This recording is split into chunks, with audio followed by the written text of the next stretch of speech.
Hi, I'm Marie, and welcome again to Clutching Our Pearls. Hi. And I am Susie Shattuck, the co-host, and I'm really excited about today's episode. Yes, we have such an awesome opportunity to connect with so many incredible women with stories that come from lives that have been lived in a variety of ways. And I think today's conversation is so exciting because it deals with something that is almost universal right now. So before we get started, this podcast is for Forward Revolution, which is a company that has been forged in the economic, societal, and domestic upheaval that has been 21 and 20 and can possibly be 22. And nobody really still knows what the hell's going on. But here we are, right? I'm a single mom, an entrepreneur. And when I get mad, I find ways to fix things and change things. And having change agents around me is always something that I am not only craving, because I love my friends that tell me I'm a dumbass more than I love the friends that tell me I'm great all the time. But those other folks that are out there shaking the world, those are the movers and shakers that I want to be with. And speaking of shaking, Jennifer made it here through a earthquake, so she really is coming on brands today. As always, we're going to give you the warning that there is no parental edit. We use adult words. Enjoy. I am very excited to introduce the luminary guests that we have today. And I am going to start first with Miss Tasha Jones. She is the president and founder of LV Jones Consulting, a diversity marketing consulting firm that proudly engages in public and private partnerships, real estate developments, and local community. I'm sorry, this is live, but we're going to take that back because I got distracted on the page. Susie, if I could ask you to not highlight stuff while I'm in the section of reading, it helps so much for my eyes to not run away.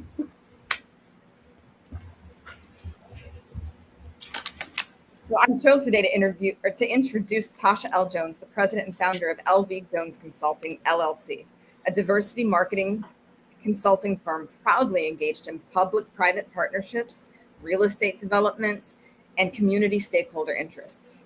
She is the former senior director of marketing and community relationships for Brookfield Properties Development, mixed-use division. She's also the former director of marketing for Forest City Realty Trust, which there she was cultivating productive relationships with thought leaders and influencing decision-making through assuming ownership over critical areas within marketing strategy for community redevelopments ranging from multifamily to affordable housing to market rate to luxury homes. It's an absolutely unbelievable concept to start where she did and have it have that wide of an impact. She's incredibly adept at building strategic marketing operations and structures to refresh a client's brands and to reflect that diversity, that equity, and the inclusion that they claim to have, or that they have, and they have no idea how to speak about it because, let's face it, with the social unrest that we've all experienced over the past year, it's pretty scary to talk about things. So, Tasha, I am so absolutely thrilled to have you.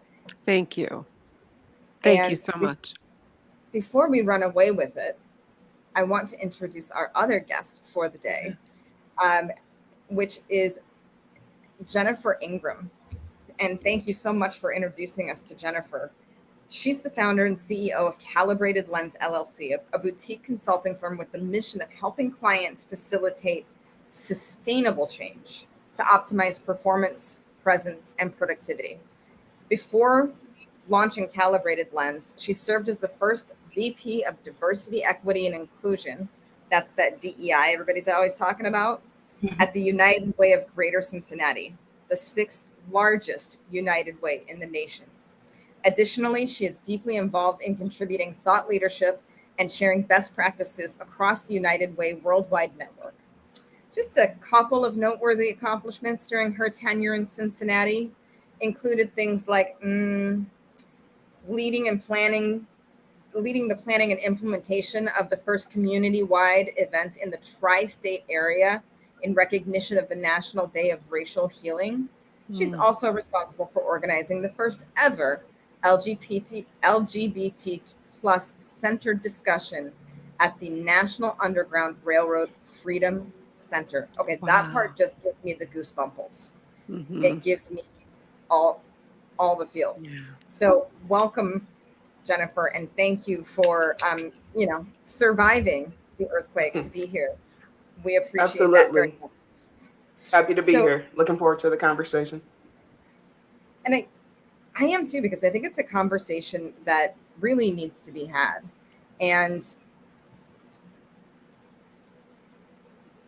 one of the things that I have always found frustrating is how quickly we judge people on their exterior. Mm-hmm. And I'm a person who has been, well, I've never been tall. I'm still working on that one, but who has been through a variety of changes in my life. And when I was younger, it never dawned on me that anybody had a right to have an opinion about my body or the way I dressed, or like, why would it matter to anybody? My name is Marie. Are you saved? Everybody wants Jesus t-shirts. Come on, let's get on the bandwagon. I've since stopped that and no longer go to church camp, which is helping. But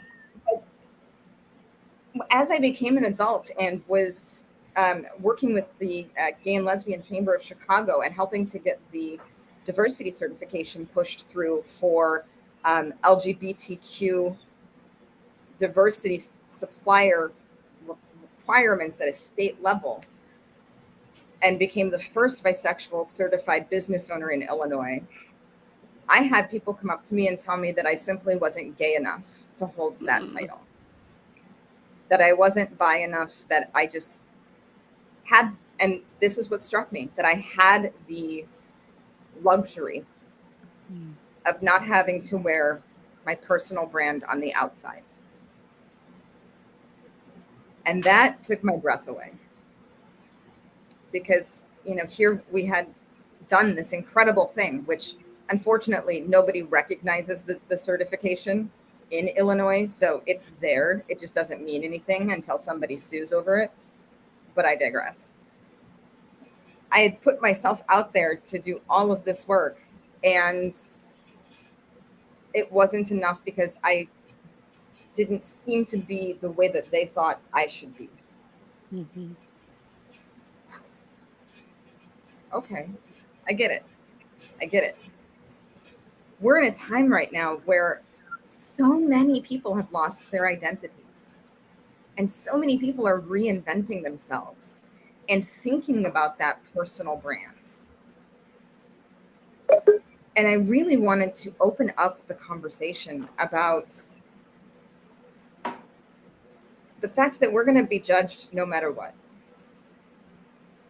How do we decide how to show up in our authenticity, in our vulnerability, and in a way that is going to hopefully either attract the right people to us or repel the wrong people away from us?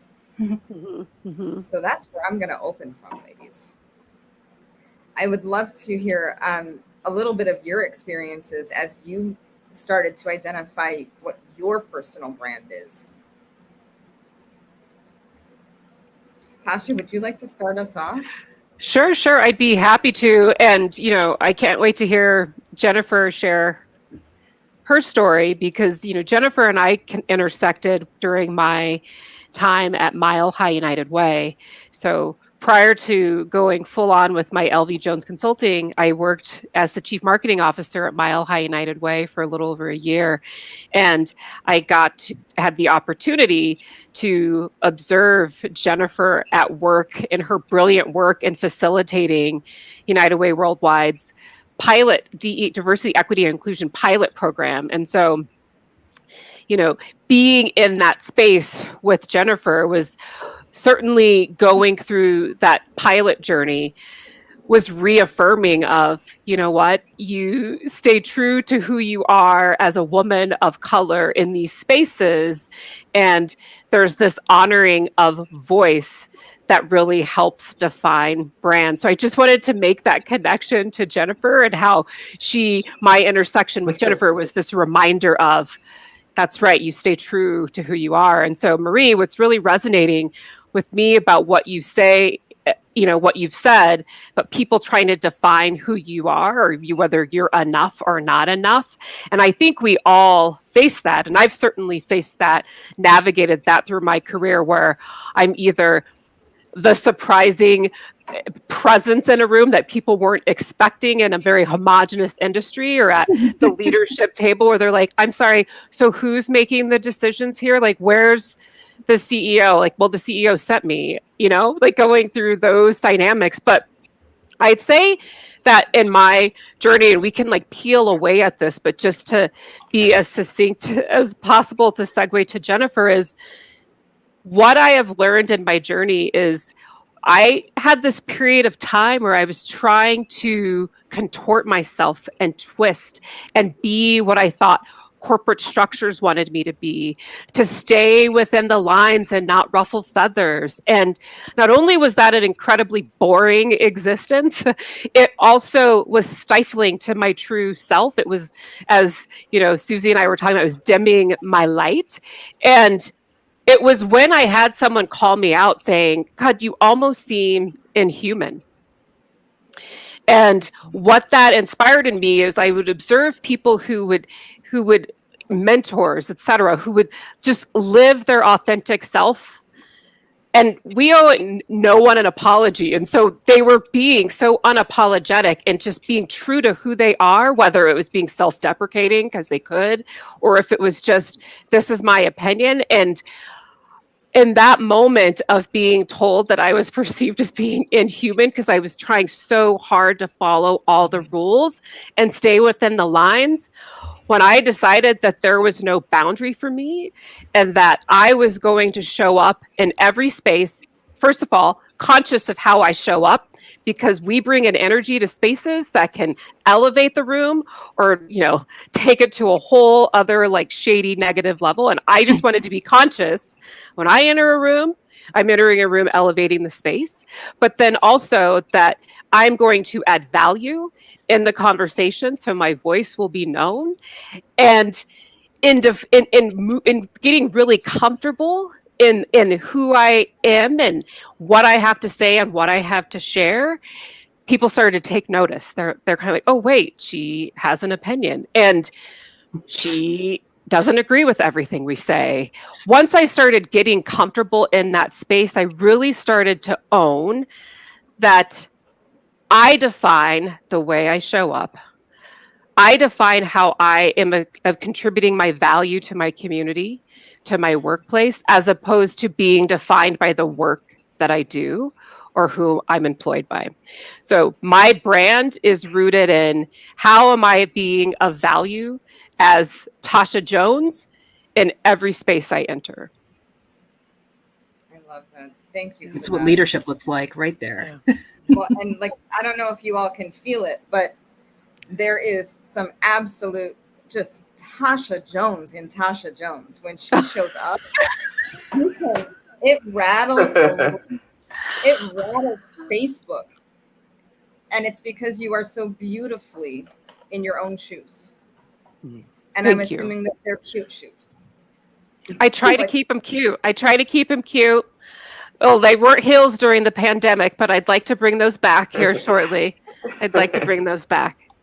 If you're interested, I'll show you some of my house high heels later. Jen, I would like to hear a little bit about your story. Absolutely. I want to start by just thanking Tasha for inviting me to be here.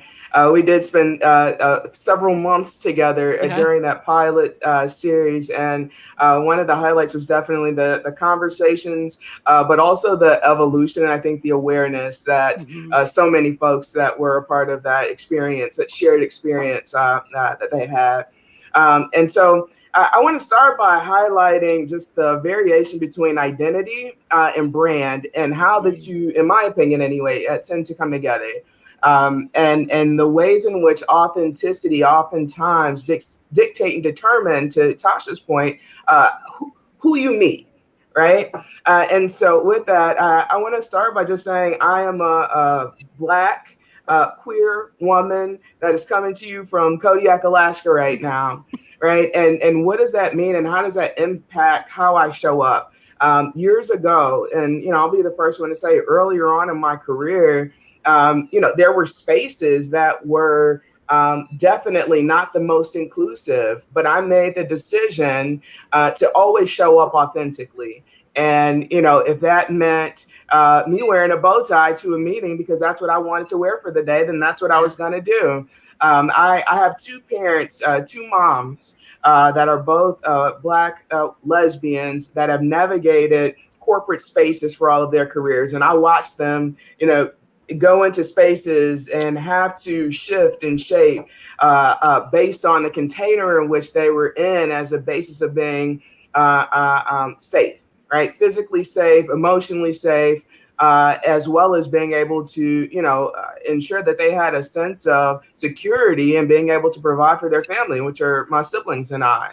And so witnessing them be very closeted, out of fear for most of their 27-year relationship.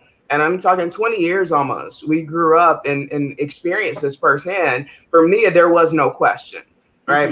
I watched my moms navigate worlds in that way. And I think that for me, it was definitely, you hope that each generation, right? I think that most parents want things to be a bit better for their children than it is for them. And so for me, being able to walk in my truth and show up authentically is, I would say, a degree of privilege that many don't have. And I know firsthand, as a queer spawn, the challenges that come with navigating and dancing between two worlds. I would also just add to this, beyond identity, as it relates to your brand. I think that there are some folks that build authentic brands, right? There are some companies that you look at and you look through and that it may not be everyone's cup of tea, but what you see is what you're going to get.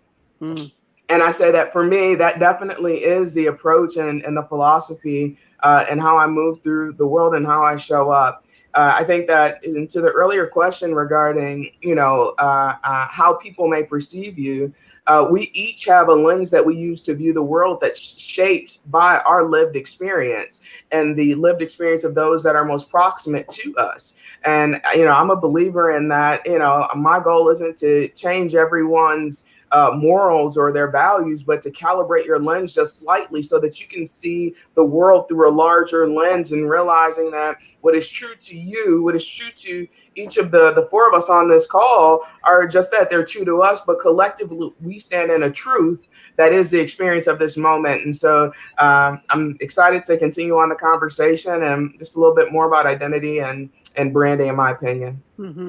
When you talk about brands that build authenticity, it's like after, George Floyd and all the corporations, like, we're going to do better, and it's like a lot of their diversity work looks like tokenization to me, because it's like, oh, now you care, and there's no authenticity that I perceive beyond their brand. It's just, these are the things we have to do now because these are the arguments on the Twitter sphere.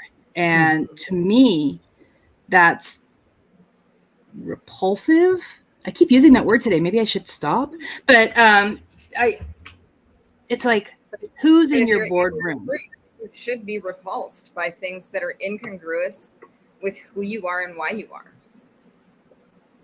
And I think, like, to your point, not only who is in your boardroom, but who are the allies better there, because one of the things that we're seeing during the Great Resignation is that, let's face it, right now things are a bit uncomfortable for cisgendered white dudes. I'm sorry, it's just what it is. You'll get through it. But they're starting to take a stand when they see that their companies are not stepping up to what they committed to. And it's part of the attrition.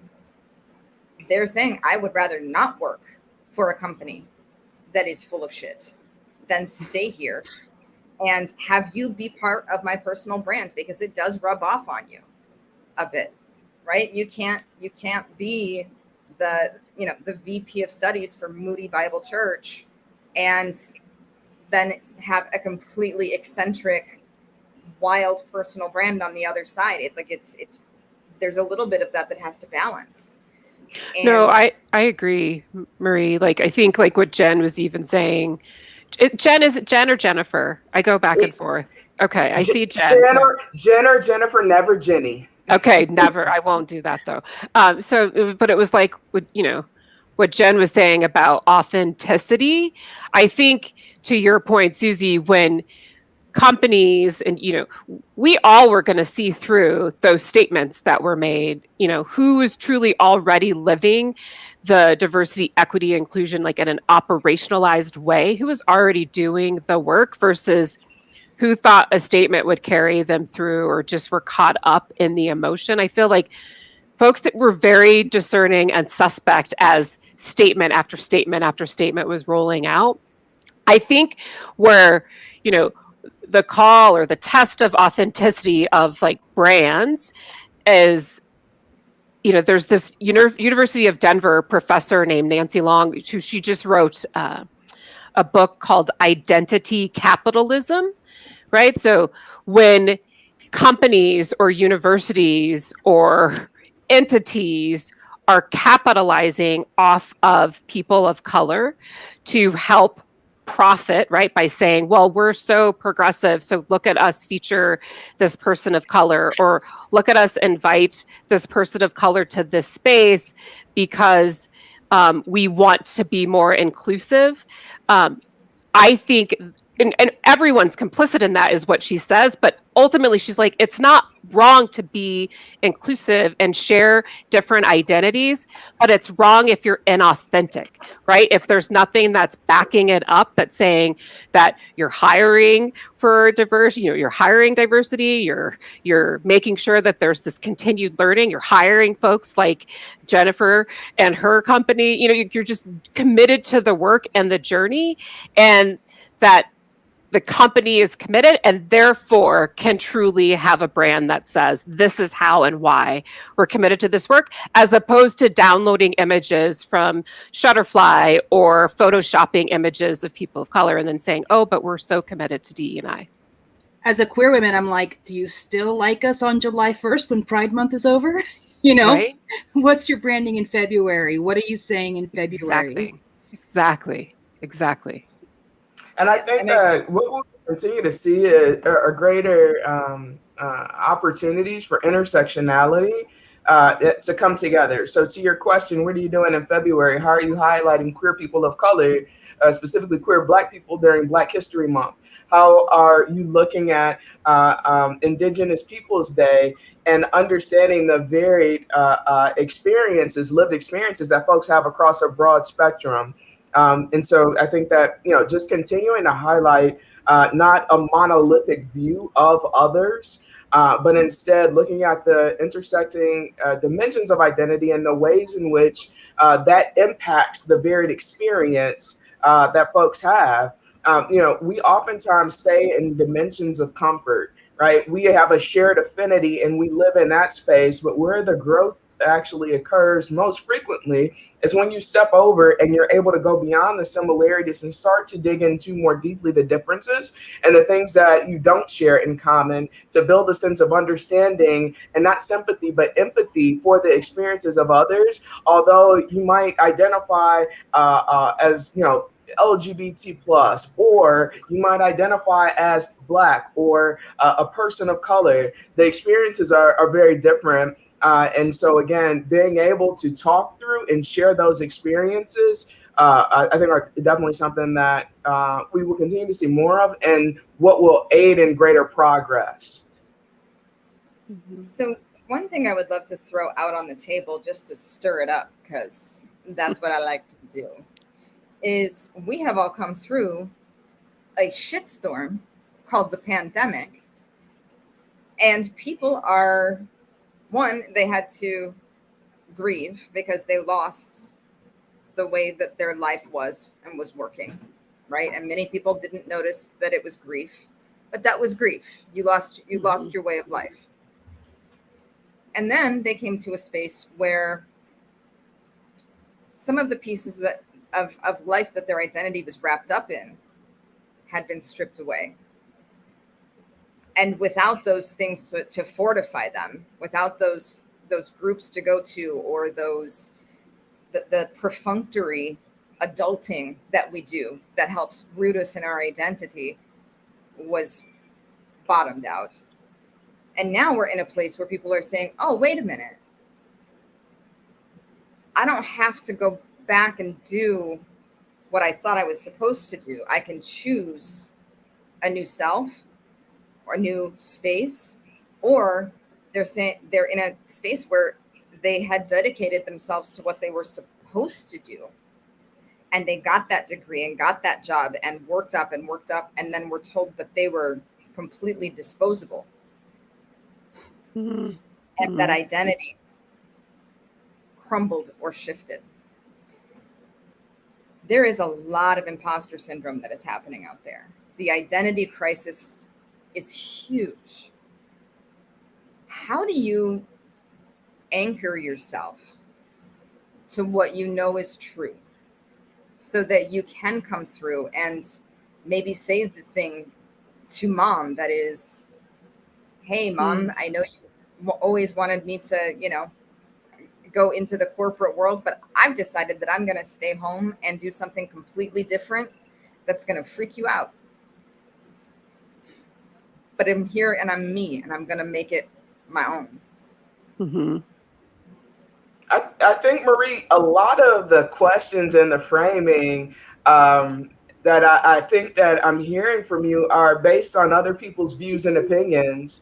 And so I would say the first step in being authentic is letting go of what others perceive you to be, and what that mold is that you were expected to fit into. So I think that, as a basis of first understanding that if you are going to live a life of authenticity, you can have folks that guide you, that inform the paths that you may take. However, it's up to you to let go of all of the preconceived notions and what everyone else expects of you. And that takes a lot of self-growth and evolution.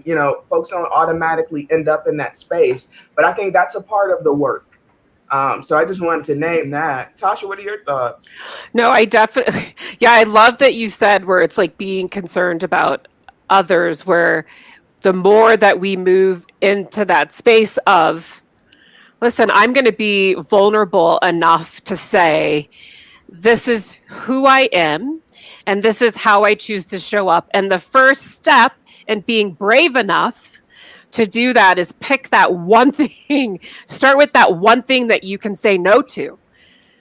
Even if it's hard, right? Like that one thing to just start saying no to. Like, what is it? We all know the thing that makes us like cringe or like bubble up inside with fury because we don't want to do something, but we think we have to for fear of the perception of someone else if we don't do it.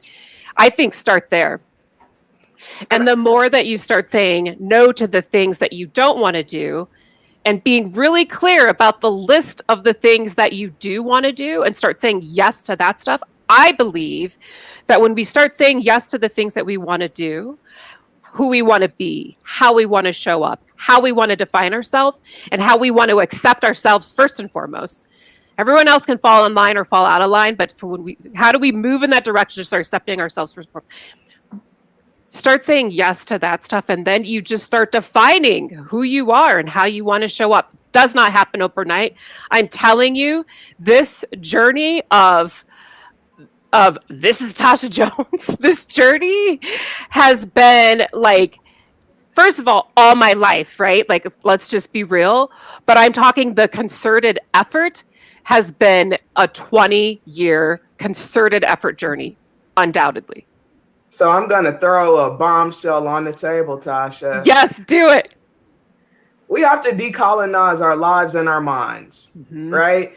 Understanding the way that dominant culture shows up, and we set norms based on dominant culture. We have to unlearn those things, first identifying them that they exist, and then realizing that we are comparing ourselves to something that we don't even need to be compared to. It's a mold that does not fit us. And if we are to truly become more aware of the ways in which we are operating, it's first understanding the container and the expectations that are being imposed upon us and the mold by which those images are being orchestrated, right? So I think that it's incredibly important to identify the ways in which dominant culture, white supremacy culture specifically, is shaping so much of the ways in which we experience life. But to your point, Tasha, it's a continuous effort of building awareness first to identify, and then learning and then relearning, over time across every system and function, right? You talked about education, right? We were taught that, we needed to go to college to go and, get a great job. But is that living a life of meaning? Is that living a life of purpose? Or as, oh my gosh, the author of Rich Dad Poor Dad, his name escapes me right now. Are you going to become a bean counter? Are you being taught and conditioned how to get into a rhythm and continue to do that repetitive cycle of taking in information and performing in a sense in the ways in which you were expected to? So much of our educational system is teaching conformity and teaching them how to be good employees in the future, how to fit into a mold. And I feel like one of the biggest parts of authenticity is when you hear your heart and your soul say, I'm going to break these rules. But then you take the step to say, who set up these rules and why do they exist? And why am I being punished for deviating from them? I recently graduated from Davis and I studied poli-sci and human rights. And I had how revelations feel so big. And then when you look back and you're like, oh no shit, duh, that was stupid. But like I studied the current politics of Africa and from decolonization in 1960 forward. And I learned that the countries in Africa, when they decolonized, the ones that burned down the colonizer institutions and created their own, have far more economic growth than the ones who kept the colonizer institutions, mostly France, but whatever. And then I realized, holy shit, like we are such a colonized country from, the British Empire, and white people have actively upheld the colonist structure through white supremacy. We've upheld the British Empire's colonial structure. And one of the biggest parts of the colonial structure is to divide and privilege some and oppress others and create that rift.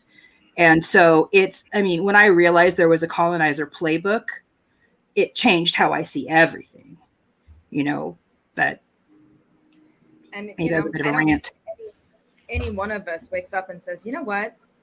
I really think that those ultra conservative British folks that came over and stole this land, they really were onto something. Let's make everything the way that they thought it would be and keep it going.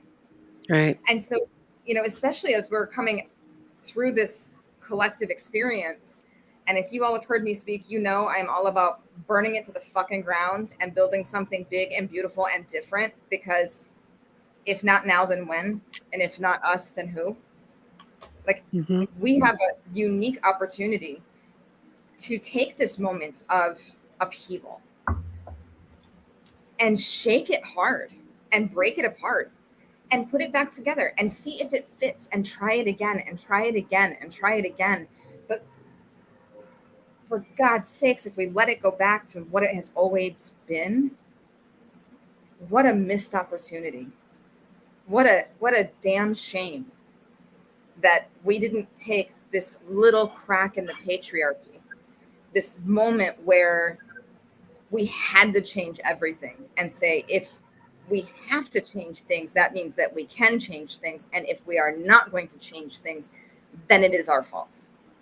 And I hate it when shit's my fault. That drives me nuts. And so what I love about how you all show up is there is a collective sense of when you reconnect to yourself and your values and can hear your intuition again, because many of us have lost that ability. The things that resonate with you, the things that are organically positive for you and are going to show up. And I was just on a panel with the first female CEO of the YMCA, the comptroller of Illinois, VP of HR from Comcast. It was this amazing crew. And a lot of what they were saying, and we were talking about childcare, but a lot of what they were saying was that this is a moment that we had to use to pivot and nobody expected it. And so we had to just walk forward and figure things out. And nobody's winning the pandemic prize. Like, that's just not a thing. You can tout your accomplishments, but we all kind of went through a rock tumbler. How do you, or how will you take that experience with you as you continue your personal and professional endeavors? What gem did the pandemic give you? I'd say the pandemic, while we all were forced to become really insular and isolated, and be incredibly reflective on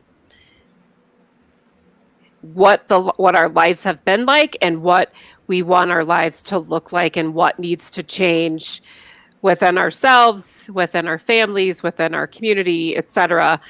I think my biggest takeaway was keeping really present and connected with others throughout that, however I could. I mean, and I know that Zoom was exhausting and virtual was exhausting, but if I could connect with someone on a walk, I would. If I could make sure I was sharing my thoughts and thought leadership on LinkedIn or in wherever, right? Or just being present for any opportunity to stay really connected with people. I think my greatest takeaway is that we're so much more effective and better as a community when we're in this together as a whole. I'm talking when we're deciding to get vaccinated to be able to make sure that we can all be better as a whole, like kick this virus, right? That's one thing that has been my takeaway. How do we look out for the greater good for each other when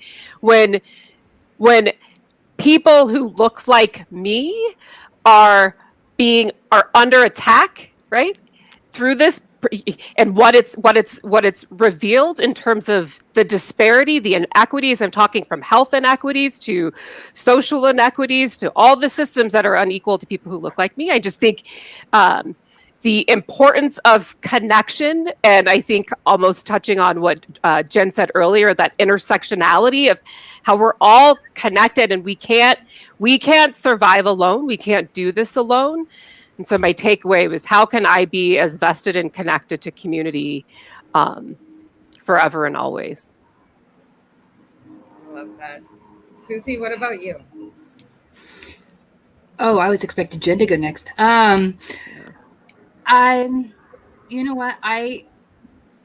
What I did during a lot of the pandemic is I studied history. I learned a lot. I didn't do as much connecting as possible because during the pandemic, I became physically disabled. And that has been a whole new aspect to my identity that I was not prepared for, because it's not about who. Anyway, it still shocks me. I was talking about it in therapy this morning. Anyway, but it's like, so I spent a lot of time kind of avoiding me and looking back and looking at history, because I want to build something new, but I don't think, unless, the majority asks, why are they surprised to see Tasha in a boardroom? why do they have a template of who should be there? And, unless we really acknowledge how I personally have benefited from white supremacy, how everybody how white people have, and actually look it in the damn eye, call it out by its name, and then make some fucking space, to equalize out power. It's not right. Yeah. Jen? Yeah, I went from having my mind full to being mindful during the pandemic. I did a lot of reflecting, and definitely spent, I won't say spent, I invested the time in caring for myself and my family in ways that I've been too busy to in the past. My fiance and I got a COVID puppy who has awful separation anxiety, but brought us so much joy. We slowed down and we took walks, and all of the things that we were always too busy to do, we had the time to do, and it was honestly very wonderful. But the question that we started to ask ourselves was, how do we maintain this as things continue to reopen? And so I think that, in the midst of doing all that, I can, to be a bridge and to build bridges and to bring folks together. I spent a lot of time with my family and taking care of the folks that are closest to me. Definitely reprioritize some things in my life.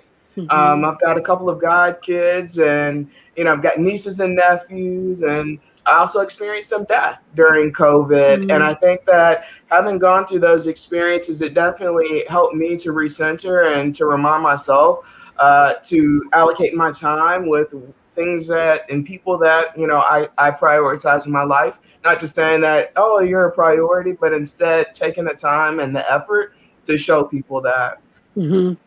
Proving it, Yeah. not saying it. And I think that was one of my big things too, is that, listen, when my life partner passed 7 months after we opened our business and left me with a 5-year-old and an empty bank account,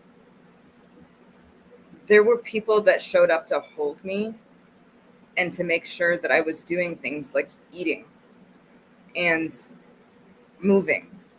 And when you're in that space, things are really foggy because you're upside down. You can't see it. And during the pandemic, one of the things that I started to do is whenever I had a spare 5 or 10 minutes, I would just scroll through my phone and dial somebody that I hadn't spoken to. Love that. And be present for them. The gifts that I got back were so tremendous. And it really brought me back to, if you know who you are and you stand in your values, people will be attracted to that light. They will find you. And everybody else, you don't need to have everybody love you or connect with you. What you need is some people like Susie, who has been by my side for 20-some years, that will just step up and say, I love you. You're doing something stupid. Yes, you can scream, or here's how you can help me. Because that act of being able to serve others is what builds authentic relationships and gives us a space to be vulnerable. And as we kind of close out from this, and I know that there were some very heady conversations that we started on and could probably have talked for another 3 or 4 hours, I want to bring us back to the point that each of us has something beautiful and unique to show up with. You can choose to show up with it, or you can choose to do what makes you feel comfortable. But if there was any time to choose yourself, it's now. Get back to your values. Understand what's important to you and how you want other people to see that in you. And that will give you a base to start building the kind of life that you want to live, as opposed to the one that was dictated for you. We're going to go ahead and close the show on that note. Ladies, I do want to say again, thank you so much. It was a pleasure to have all of you on. And the reason we keep having these conversations and the reason clutching our pearls is so important is because there is change to be made. And if you're not going to participate in the revolution, then at least stand by and throw cash at it so that we can get some stuff done. We will make sure that please visit Tasha, and I apologize, I just lost the document that had everybody's websites in it. Tasha, you're at LV, thank you, Jones Consulting. And Jen, you are at Calibrated Lens. Is that right, or is there a dash in that one? Nope, it's fine as is. Beautiful. And of course, you can find us at Forward Revolution. Let's change the way that everything works, and let's do it in a beautiful and equitable way. Thanks for spending time with us. Thank you. Thank you.